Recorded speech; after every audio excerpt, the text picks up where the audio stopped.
kabupaten kota di Sumsel dan juga ada di luar Sumsel. Jadi malam ini kami Dinas Pendidikan Jakarta ini akan membuat satu kerangka program kerja yang akan menghasilkan satu manfaat untuk pemerintah tahfiz dari satu desa satu rumah tahfiz. Targetnya kami akan membentuk setiap rumah tahfiz itu menjadi anggota, ya, menjadi bagian dari RTTI ini.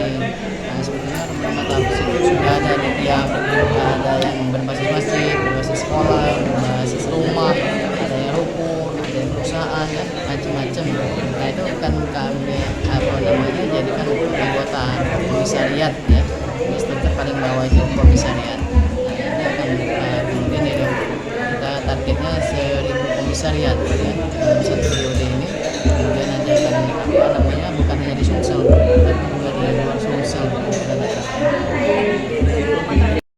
Tadi baru dilantik pengurus besar Rumah Tahsin Tahfiz Indonesia sekaligus membuka Rakernas.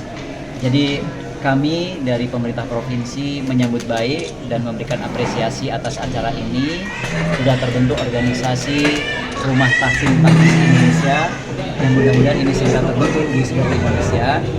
Rumah tahfiz dan tahsin ini penting dibuat di semua desa, kalau perlu di satu desa itu minimal satu, bahkan bisa lebih, agar masyarakat lebih mudah lagi dalam mempelajari, kemudian menghafal, dan nantinya akan mengamalkan Al-Quran.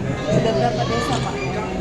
Desa di seluruh Sumsel ini ada 3.000 lebih, tetapi rumah tahsin tahfiz di Sumsel sudah mencapai 4.000 lebih.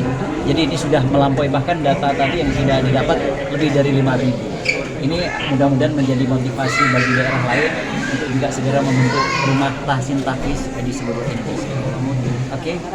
Masyarakat memanfaatkan ini, kemudian memperbaiki, kemudian meningkatkan kualitasnya, kemudian mendorong anak-anak dan generasi muda kita, bahkan yang tua juga boleh, untuk terus belajar Al-Quran, kemudian menghafalnya dan mengamalkannya bersama-sama. Rumah tahfiz ini terus dijalankan. Tadi saya titip dengan PJ Gubernur untuk ini terus dikembangkan dan digaungkan untuk mencapai Sumsel religius. Target kita sudah terlampaui secara kuantitas. Hanya penyebaran mungkin yang harus lebih kita galakkan lagi agar guru ngajinya, ustadz dan ustazahnya itu bisa menyebar ke seluruh pelosok Sumatera Selatan termasuk ke perairan. Jadi rumah tahsin dan tahfiz ini sudah terbentuk secara formal.